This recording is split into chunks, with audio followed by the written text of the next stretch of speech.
আজ সকালে বাড়িতে বসে রয়েছি, জানালায় কি পরিমাণে বৃষ্টি হচ্ছে একবার দেখো।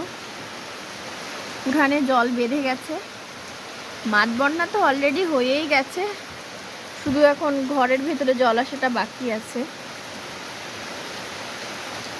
আর এ পাশে আমাদের বাড়ির আগে পুরানো ঘর ছিল, সেইখানটায় এখন জল বেঁধে গেছে, ওখানে পা ডোবা জল। দেখো কতটা জল। কি হয়েছে শোনো, আমরা কখনো নতুন কিছু পেলে পুরনো জিনিসটাকে ভুলে যাই, তাই না? সকলেই কম বেশি।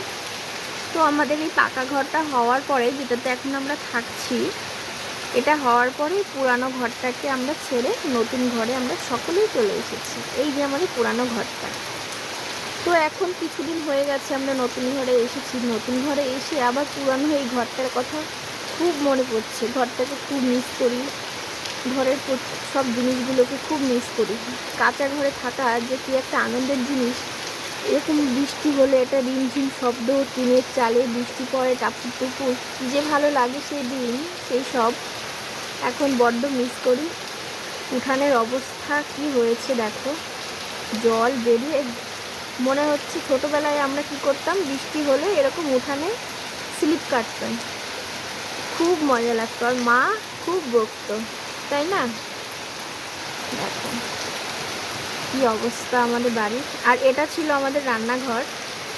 তো একটা ছাতা নিয়ে বাইরে উঠান থেকে একটু ঘুরে আসি, আর আমাদের বাড়ির উঠানে কতটা জল হয়েছে একটু হেঁটে দেখে আসি।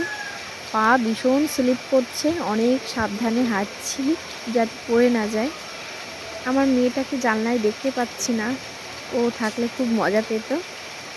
আগে বৃষ্টিতে ভিজলে কোনো অসুবিধা হতো না, যত দিন যাচ্ছে, যত সময় যাচ্ছে, আমরা যেন কেমন শোপিজের মতন হয়ে যাচ্ছি।